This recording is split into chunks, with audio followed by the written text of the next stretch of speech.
بمناسبة شم النسيم والفسيخ والرنجة، كل سنة وانتوا طيبين يا حبايب، وتعودوا لكل شم نسيم وانتوا بخير، وتقعدوا تشمشموا حتة حتة حتة في الفسيخ والرنجة. ايوه يا ماما يا ست الكل، انت دلعينا كده في الفسيخ والرنجة، وكتري في الفسيخ والرنجة اهم حاجة، والطحينة، وما تنسيش البصل بالخل والليمون. حتما انا بحب الاكل الجميل ده، وكتري كام رغيف كده يا ماما، 20 30 40 كده يا ماما. يا روح امك، انت عازم شعب مصر كله ولا ايه؟ يا ماما يا حبيبتي متنسينيش كده، تعملي لي طبق سلطة الرنجة كده، طبق كبير كده وغويط قوي يا ماما عشان اكل وامزمز فيه. حتمنى الطبق ده بس على اللي يقضيني اللي انت تعملهولي. يا روح امك، هو عمل سايب ولا ايه؟ لا يا حبيبي، ما تنساش دي خالتك وعمتك جايين عندنا النهارده، ولاد عمتك. انت جاهزة بس يا ماما، اللي قلتلك عليه مالكيش دعوة بالموضوع ده، لما يجي يحلها ألف حلال. انا هديهم الشوك بتاع الرنجة والفسيخ، كل واحد شوكة يمزمز فيها وخلاص. هما مش عايزين ياكلوا فسيخ ورنجة؟ انا هاكلهم فسيخ ورنجة يا ماما. صدق يا ولا عندك حق، فكرة جميلة وحلوة برضو، على الأقل بدل ما يكلفونا فسيخ ورنجة.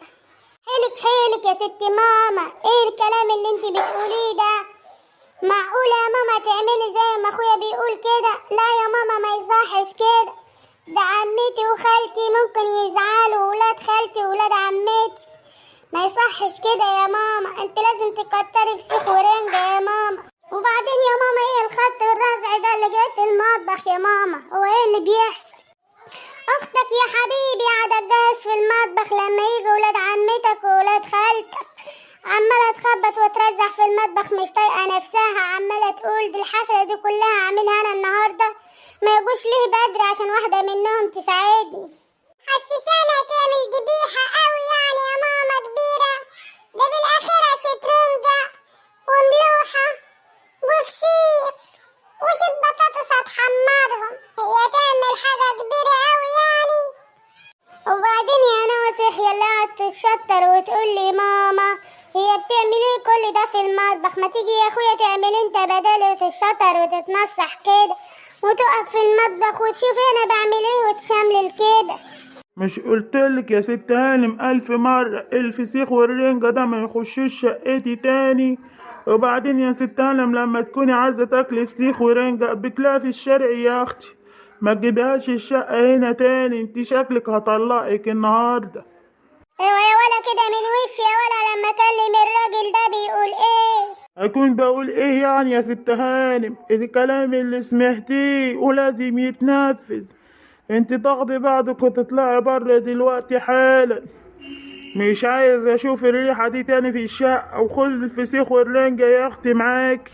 اقول لك ايه يا راجل، مش عايزة كلام كتير، اختك جاية واختي جاية النهاردة وعازماهم النهاردة على الفسيخ والرنج بمناسبة شم النسيم. وبعدين يا اخويا قلتلك تعالى وديني جنينة ناكل الفسيخ والرنج، انت اللي مرضيتش، وبعدين انت اللي جبته لنفسك، انت وديتني جنينة يا اخويا وانا ما روحتش كلت الفسيخ والرنج ومخليت لك الشقة ريحتها فل، انت اللي طالب كده يبقى استحمل بقى.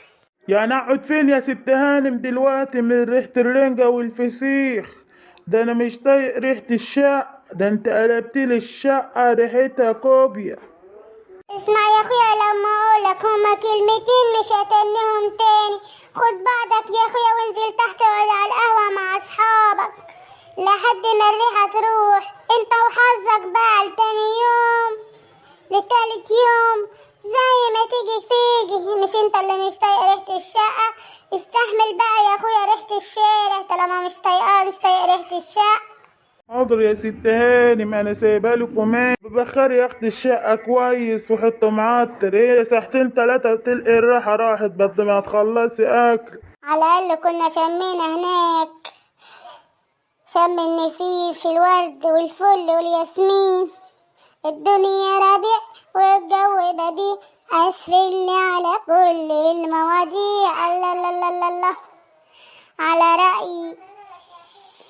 سعاد حسني لما غنيتها ما كدبتش فعلا، جو بديع والدنيا ربيع، قفل على كل المواضيع. ايه حلاوة يا ولاد، ده احنا هناكل لما نتبسط ونهيص النهارده.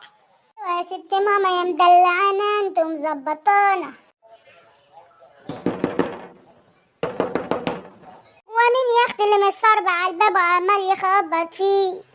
اكيد وصلوا عمتك يا ولا وخالتك والشله وصلت. هو احنا يا حبيبتي هنفضل واقفين كده كتير على الباب كده ولا ايه؟ الله، ما تفتحي يا بيت، افتحي يا اختي عشان عايزين نيجي ناكل الفسيخ والرنجة. يا روحي حاضر يا حبيبتي، اديني جايه افتح لك الباب اهو. يا ولا افتح الباب لعمتك وخالتك. حاضر يا ماما، ده يصدم صدمة حياتهم. اتفضلي يا عمتي، خشي يا عمتي، خشي يا خالتي، نورتوا. مالك يا ابن خالتي مش على بعضك ليه؟ شكلكم كلت الرنجة والفسيخ قبل ما نيجي ولا ايه؟ يا ابن خالتي ده موضوع بعيد عنك خالص وتحط في بالك. يلا خشوا بقى، انتوا هتقفوا كتير على الباب. دي النور يا دي الهنا، نورت. خشي يا حبيبتي، اتفضلي انتي واختي، يلا خشي يا روحة، خشي مستنيينكم. الاكل بيجهزوا البنت دلوقتي، مش هتكمل ربع ساعة كده والاكل يبقى محطوط على السفرة. يلا خشوا يا حبايبي، خشوا. نورت. كل سنة وانتوا طيبين وكل سنة من سيم وانتوا طيبين. انتوا طيبة يا خالتي يا حبيبتي يا مدلعانة يا بنتي يا بكاشة. يلا خشي ساعدي بنت خالتك، يلا يا حبيبتي. حاضر يا خالتي من عينيا الاتنين. ازيك يا سوسن، عاملة ايه؟ والله ليكي وحشة اوي يا سوسن. جهزتي كده السلطات والحاجات واللازمين يا سوسن؟ طبعا يا حبيبتي يا بنت خالتي، ايدك معايا بس ونخلص بسرعة. ازيك يا حبيبي، عامل ايه؟ محدش بيشوفك يعني، بروح المدرسة كذا مرة ما بشوفكش هناك. مدرسة ايه يا عم الحاج؟ كبر دماغك، هو في مدرسة دلوقتي ولا بقي في تعليم زي الأول؟ فعلا يا صاحبي عندك حق، الله العوض ومنه العوض، ما بقيش في تعليم زي زمان. كان مال التعليم زي زمان، كان زي الفل، وبيخلوا العيل يبقى طالع من تحتهم لهلوبة كده وبيعرف يقرا ويكتب. الله يحفظكم يا عيال، دمكم خفيف وشربات. كان عندكم حق يا عيال والله، التعليم كان زمان حلو وزي الفل، كل حاجة اتغيرت يعني، جت على التعليم يعني. كل شم نسيم يا حبيبتي وانتي طيبة يا اختي، كل شم نسيم وانتي طيبة يا مرات اخويا. انتوا طيبين يا حبايبي. يلا بقى نقعد نستريح شوية عقبال ما البيت تجهز الأكل هي وبنت خالتها. يلا يا حبايبي اقعدوا استريحوا، السلم أكيد تعبكم يا حبايبي. لا ده خلانا السلم جبنا على آخرنا. ازيك يا خالتي، ازيك يا عمته، نورتي والله يا عمته انت وخالته. ما فيش ابن خالتك يا بنتي تسلمي عليه. بنت لما بنتك يا ولا، وبعدين يا اخويا ايه وفتعيلي كده واقف معوج واتكلم عادي. مش هتبطلي يا بنت طولة اللسان، زي ما انت برضه ما اتغيرتيش. انا زي ما انا برضه ما بتغيرش، كان عاجبك. روحي يا بنتي شوفي بتعملي ايه في المطبخ، روحي ده انت صداع يا اخي. ما حد صداع غيرك، ده انت من ساعة ما دخلت وانت صدحتنا. الله يسلمك يا بنت اختي يا حبيبتي، كل ما تروح تحلوي يا بنت اخويا، ده انت بيتي قمر ما شاء الله. بس يا عمتو ما تحرجنيش بقى وتكسفيني. شوفي يا اختي البنت بتتكتفي ازاي، ده انا خال عمتها حتى. بنت من دول البنات كلهم بتتكسف كده من اقل كلمة حد بيقولها لها.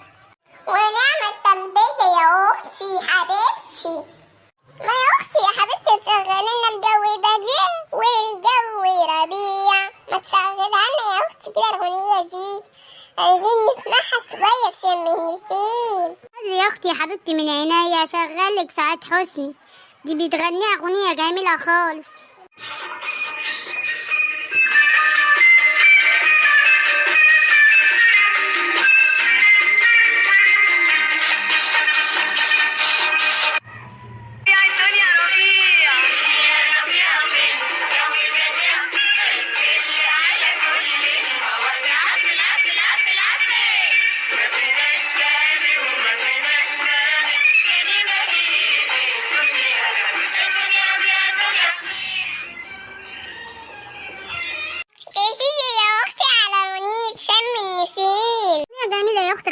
نسمعها شوية كده ونستمتع بأغنية شم النسيم.